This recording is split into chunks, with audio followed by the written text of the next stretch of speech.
Hey, what's up everyone, and welcome to the School of Personal Finance. In this week's video, we're going to talk about investing for our retirements. Unfortunately, pensions, they are few and far between these days. Social Security, it's a wild card. Hopefully it'll be a part of all of our retirement plan. We're paying into it for all these years, so we better get something out of it, but we can't rely on that.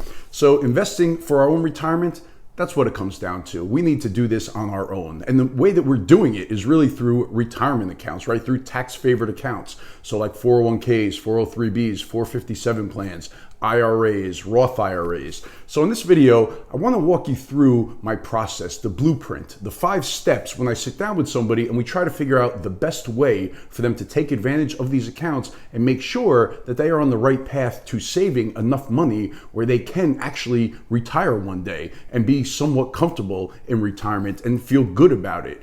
Most of us, those are the accounts that we're using. I mean, yes, we might be able to have our home paid off at that time.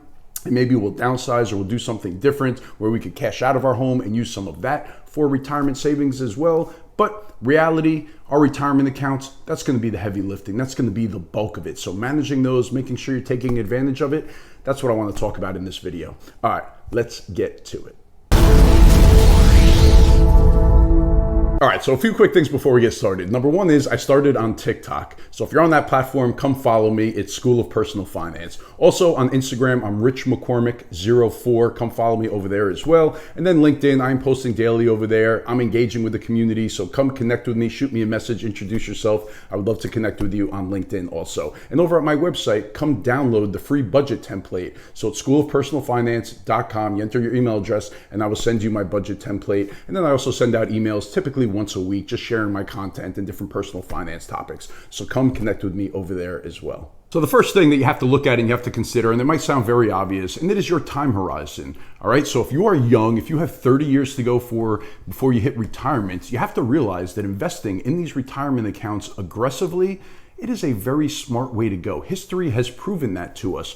The way that you get the best rate of returns is by investing aggressively over a very long period of time. In the short term, markets could do anything. But if you're not touching this money for like 30 years, if you're not even starting to touch it for 25, 30 years, and then you're gonna be retired for another 30 years, you have a very long time horizon and you have to invest accordingly so that you could take advantage of the compounding, especially in the early years. But your time horizon, that is the driver of the bus, right? That really determines how you're going to invest in these types of accounts. But you have to be, smart about it. You can't be in your 30s and your 40s and say, you know what, the markets are going down. I don't want to be in the markets. Let me pull out and go to cash. It's just very hard to time and it's not a smart thing to do. You want to make sure that you are invested the correct way for your time horizon. So that's a big part of it. So that's the first thing.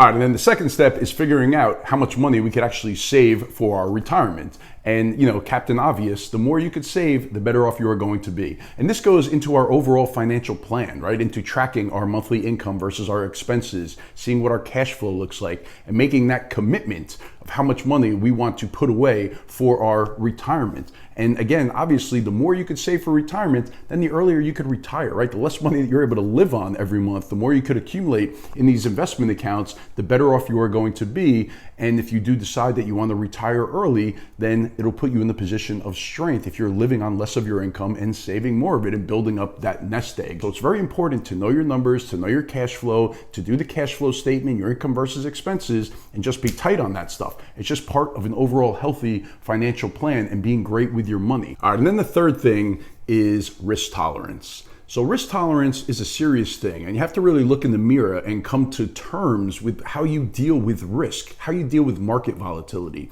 And a lot of times I learn it is just a lack of education through nobody's fault. It's just this stuff is just not taught and people don't realize it. When they see that they're losing money, it makes them very nervous. They might have a very low risk tolerance. Years ago when I started my career, I worked in the bank. And I saw many people who were in their 50s, their 60s, and they just never invested in the stock market because they just were brought up under the condition that, it was just very risky and that you could lose your money, and they'd rather be invested in CDs and in savings accounts.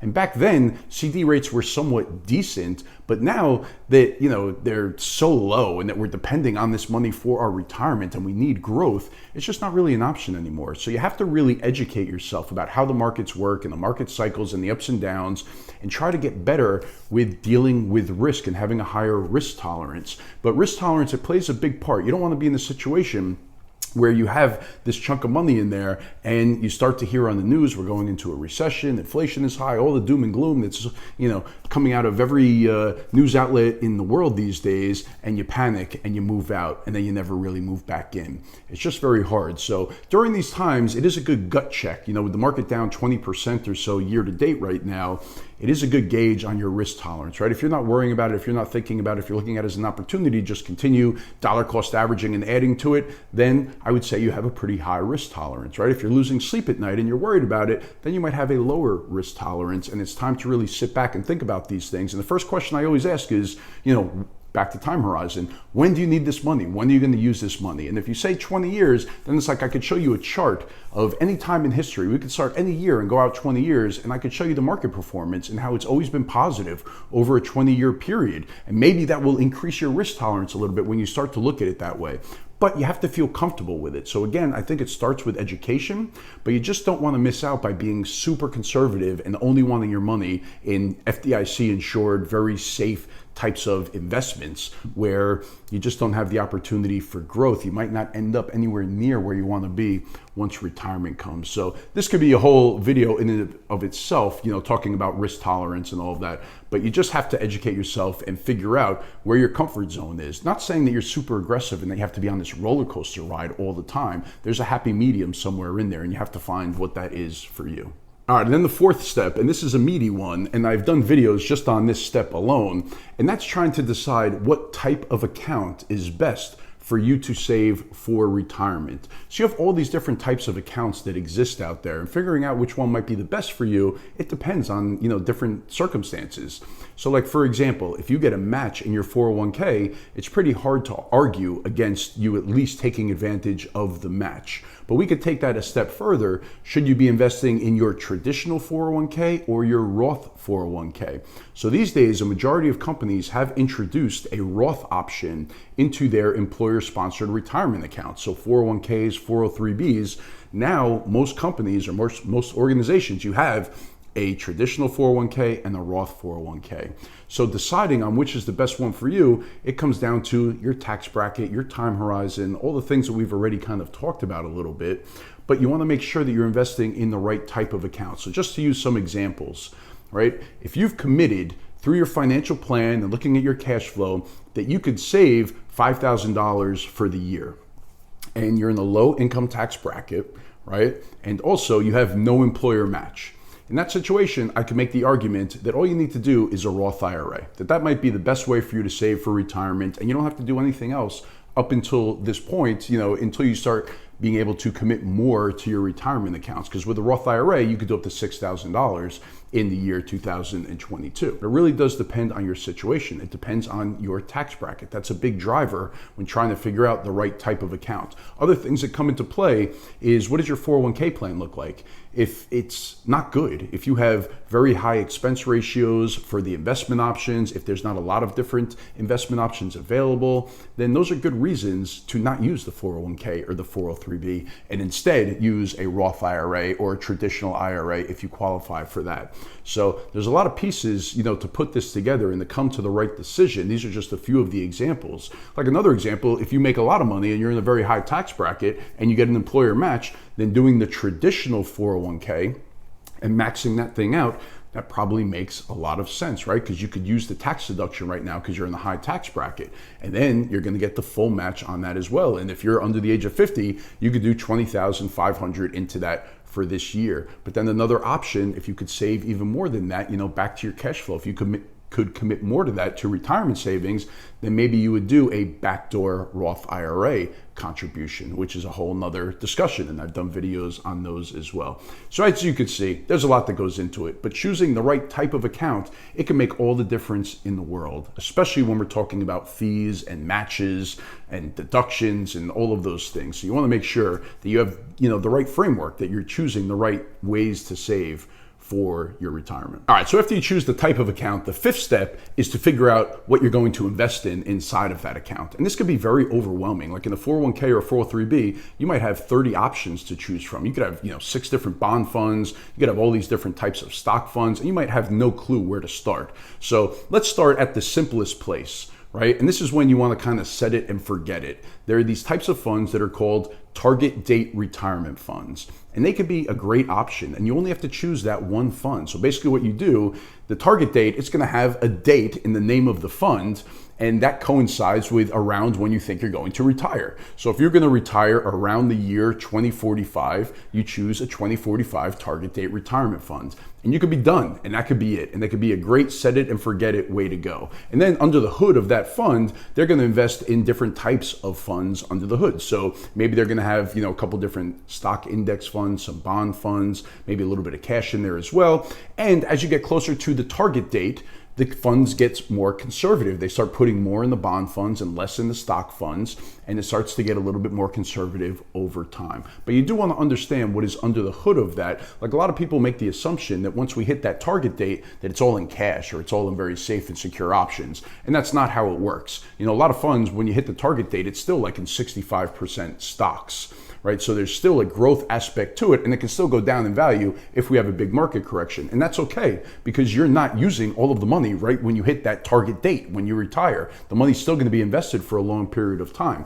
So those target date retirement funds, I'm a fan of them, but you just want to understand how they work, because a lot of them are very different. And you also want to look at, and this is with all the funds, you want to look at the expense ratio. How much does it cost you to have your money in that fund? Some of them could be expensive. Like, I was just looking at a Fidelity one, and I think it was around 75 basis points, which means 0.75% is the annual fee to have your money in there. So if you have $1 million in your 401k in that one fund, you're paying $7,500 a year to Fidelity to manage that target date retirement fund. So you want to at least understand those expense ratios and how it impacts your actual account. So again, obviously, the lower the expense ratio, the more money that you get to keep. The better you are, the lower the expense ratio. Now, if you would like to put together your own portfolio, or if you have somebody that's advising you of how to put together your own portfolio inside of your retirement account, then, what I suggest is you start by either thinking about, do I want actively managed funds or do I want what's called index funds? So actively managed funds means that there is a money manager who is actively buying and selling securities and trying to beat the market, trying to choose the right stocks or bonds to invest in that fund to outperform, to beat the market in there. And it's going to cost more in those actively managed funds because there's somebody sitting behind the wheel, making decisions all the time. Where if you choose an index fund, like an S&P 500 index fund or a total stock market index fund, then the money is just going to follow that index. So like the S&P 500, it's the 500 biggest companies in the United States. You can turn on CNBC right now and see how the S&P 500 is doing.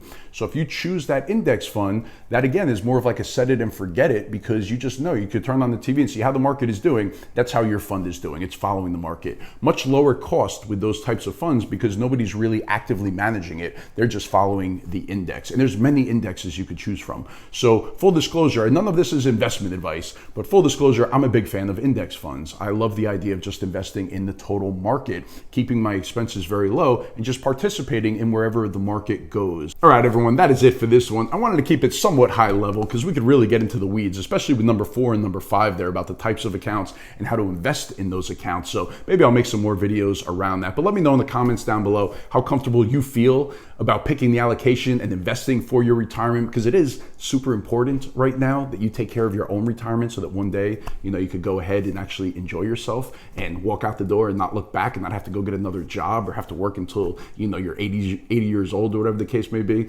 But hopefully you found it helpful. Hit that like button if you enjoyed it. Hit the subscribe button if you're not subscribed already, and I'll see you in the next one. Thanks.